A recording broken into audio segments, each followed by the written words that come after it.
Well, let's just move from one Furia player to the next. I had to, while Fallen is here, bring up the fact that Molodoy has just been a revelation in terms of coming out of relative obscurity to now becoming an MVP of a top tier event.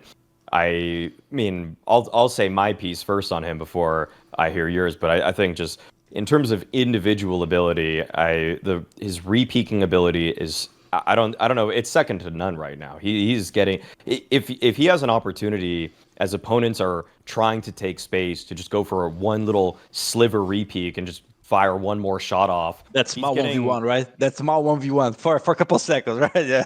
yeah, he takes it, and he's so adept at it. Whereas in CS2, I feel like repeaking with the op is really tough. It's harder than it was in True. CS:GO. He's really sharp with doing that, and his ability to just become a battle op or two if a default gets really hectic because the CTs are starting to push you guys in. He can just whip around, just get a couple quick kills. Like he almost feels like whether he has a rifle in his hand, which he does oftentimes on T side, or he has the op in his hand, it feels like you have another rifler there. I mean, he feels like he's always ready to get a trade, maybe even get a kill that as a guy gets one and tries to peel off, he gets the guy before he's able to get away. I mean, even when he does have the rifle in his hand, his pre-aims are so good. His micro corrections are so good. His visualization of the next fight is so strong. I feel like there was some hiccups at times when he was maybe playing in the arena stages, but really versus just elite teams more or less. But after what I saw at Fisher, a lot of that seems to have gone away. I mean, the reps have clearly helped at this point. So yeah, I just want to hear what you have to say about Molodoy Fallen because he's been just I mean he's the rookie of the year so far. Yeah, I think that when this Rook of the Year conversation starts happening, before this tournament, I was like, whoever wins more tournaments from Falcons or Furia is either Kyosuke or him. Whoever wins more tournament until the end of the year. So yeah, big advantage for him now that he just won one, beating Kyosuke there. But there's more events to be played. Kyosuke can still come back. And I think it's going to be between the two of them. I think they're the two most incredible players this year that just came out. And Molodoy, exactly as you mentioned, I think you described it pretty well. There's just so many micro peak performances that he has on every single aspect that is just beautiful to see. And it's one of the things that really got me excited about him. When I played against him at first, it was just a practice on Mirage. We were doing like a 3 mid 2A T side thing. He cleared 3 mid, jumping on the con box and killed the apps guy in less than 7 seconds. Okay. Like boom, boom, boom, jump con, boom. Suddenly 1v5, bro. The guy just in 7 seconds killed 4 of us with the AWP in a row. And I was like, there's something different. Nobody can hit shit like that. Nobody can. It doesn't matter if it's just a practice or not. But if our scene here is not a one-time thing, this guy's insane. And then we kept playing the match, and you could see that he was stretching the margins a lot on some situations. He was making us very uncomfortable. And then, of course, you guys watch, you can see the resemblances from other players, and as a player, you can feel the presence as well in the server. And then you only feel those kind of things from very few players.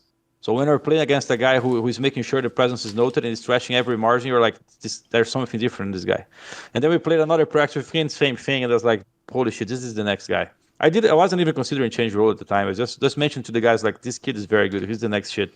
And then when I was playing against the Spirit Academy, a few months before, maybe a year before, still in Imperial, 1 or 2 years before, I was playing against Donk in Spirit Academy, and he hits me a Deagle shot on Nuke T side. I was alping orange on Nuke, and he goes T red. Boom. And I was like, this guy either is hacking or is something out of the world. Like nobody kills me like that. Like that's not usual. And then later Donk shows up, So those kind of things you don't get really much when playing CS in practice. You don't really get this sense so many times. So that's why when I had this feeling, I told Gary, he was coaching, I think at the time, I was like, this is the next kid. And then we decided to make a change because team wasn't working, and I was really, at some point, you gotta really try to self-analyze yourself and see maybe it's not working because I cannot make it work anymore in my department. Like what if I could be owning a different department? And then the coach people in Furia was like, I think you have just too many roles right now. You just cannot do it all of them at the same time anymore. It's just a fact, And I was literally thinking about stopping my career and all those things. They're like, we need to start preparing your department from Furia because you now have the IGL role, you have the AWP role, and if you leave, like, who the fuck are we gonna get? And I always say, like, who is the next Brazilian AWPer that's gonna come and do all those things Molodoy is doing? I even said in other interviews, no disrespect to Faith and KZ. I think they might get to this level at some point, and I'm cheering for them, but they're just not there all those times I'm playing, because many of the times I was playing against them in home games, Brazilian games, I couldn't feel this presence. Like I'm playing against a guy who apparently I can just keep to the same level. So why would I give the LP to someone else? I have given the LP to ZKK before, back in the days. I don't know if you guys remember that. Yeah. I had made the same transition before. And ZKK was the best sorcerer player in Brazil for the AWP as well. So I just did, with ZKK, I felt like the presence. I knew that he was good. So it made sense. So in the end, it wasn't too clear for me to really think about this idea, because I never really had a perfect AWPer that I was like, bro, this guy's the next shit. I got to give it to him. So I never really showed up. And then when Gehi told me all those things and Sid told me those things, I was like, there's only one guy I know from playing the games that I think is the next one. And then it was Molodoy, And then I'm glad that Furia made it happen. I'm glad that he accepted as well, because it was a big challenge. And yeah, he's the real deal, bro. I think he's the next one. I think he's the next big one. And as long as he keeps working and we got a good people around him, I think he can go much further. Yeah, the actual thing I'll start with is I actually think, look, obviously he's better than you were at the Enders and all, but I actually think he's better than you were even in CSGO, mate, even when you were at your peak. Shut up, Tori, come on, bro. Listen, obviously he hasn't done it in like major final or something, I'll give him that, and obviously he hasn't won like enough tournaments. So, but in terms of like if you just took the nameplates off and you watched the POV, because the difference is, I actually always used to think that your AWPing made you a better IGL than an AWPer back then, because the way you used to AWP in 2016, 2017 was like, on CT side, you would actually be like the first point of contact. You were like peak people to get the info, because also with the AWP, your firing style's really quick as well, so you can get the shot off, but then you can also fall back. But you're the IGL, then you have the info. You don't need someone to com that to you. And then if people remember, you used to be in a lot of late round scenarios. You weren't the AWP going first on T side all the time, or the one that the whole team was. Yeah, you would be like waiting at the end and then win the 1v2. Like you had specialist AWP skills, It's as aggressive as you can be without complimenting the round, like, without giving away. Yeah. You weren't, put it this way, you weren't trying to AWP like Kenny S and Guardian, like I said, where the whole team's based around you. They're all sitting there waiting for you to get your shot off and then move up the map. No, it was a different style. So the difference is, Molodoy is just like a mono-C type AWPer, mate. He's just super cracked out. I agree, by the way. He's got that thing. Normally, one of the reasons why Maui's a huge fan of Torji, but I'm not as big a fan, is because, yes, when Torji hits, it looks amazing because he fires so fast. My problem is, I find he's very hit and miss. He has games where he just doesn't hit the shot, or if he gets nervous, it fucks him up. I think the hardest thing is to be the simple mono-C type AWPer, where you fire as fast as possible, but you have a really high rate of hitting, though. Like, you actually hit all those shots, because that's what makes what you're talking about, like the presence in the server. Because I feel like fans, especially in CS2 where the AWP's a bit weaker, they don't understand actually why the dominant AWPers are up here and the other AWPers are down here. Because in theory, an AWP can be neutralized. It's really expensive. You're stuck on that site or that corner. Again, in CS2, you can't re-peek a million times unless you're always going to hit the shot, because people will just wait on the corner and use utility and just kill you immediately and trade you. And also, if they send multiple people and you aren't really cracked out, they can just take the spot. They can just overrun you. There's a difference why normal AWPers, you can just play against them. And the great AWPers, people really do that shit of like, right, he's on that site, let's go to the other site. That's a real thing. Actually, like, if you're playing, Monacy or Zimu, you do that, right? One thing to add about it, even now when Simple joined FaZe to play those tournaments, we're playing some practice against them. We're playing some Anubis. Motherfucker was picking the right place to be there all the time, bro. So, we review the match after the practice. Like, well, what can you do, man? He hits like the right place 4 or 5 times in a row, man. Like, sure. Is this bad calling or what? The guy hit 4 or 5 times in perfect rhythm because he got the first kill. What can you do?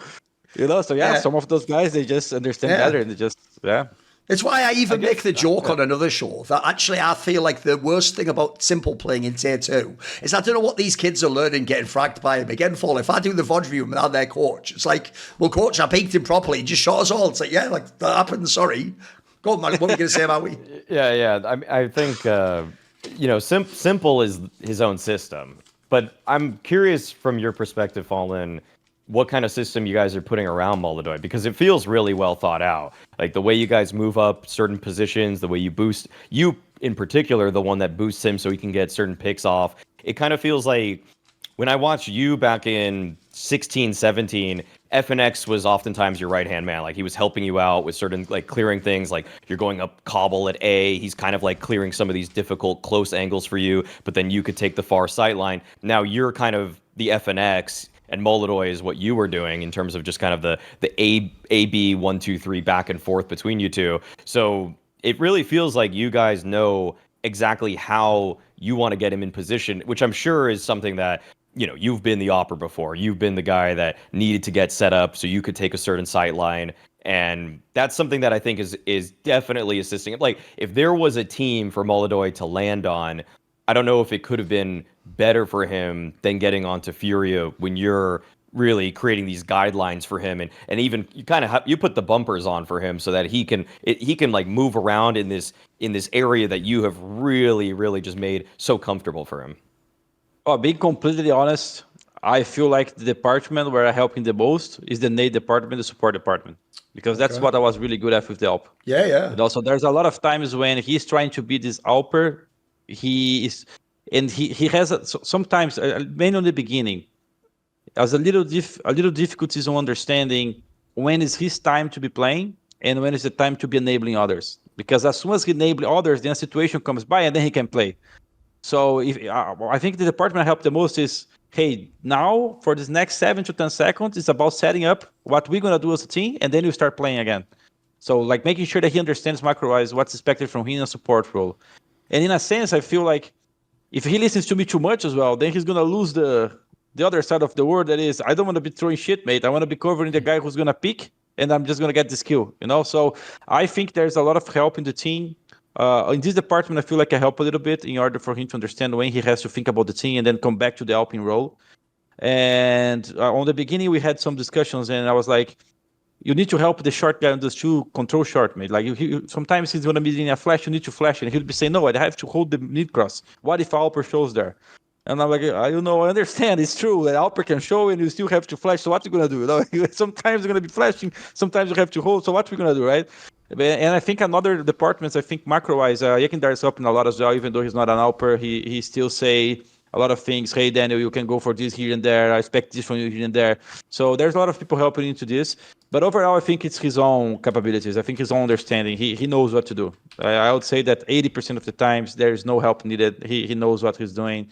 And I think that the only department that I feel I really had to help is this understanding when to support. And sometimes, for example, those two, our rotator is going more towards mid B. He's holding short by himself, and I'm telling him, if you play on ramp, you gotta hit 3 or 4 shots for us to win the round. They're gonna kill you. Have no up anymore. They're gonna kick me long. I cannot play long. If you can get one from the corner and then survive, we're in a 5v4. Eventually, the team is gonna come by. They're gonna do something as 3.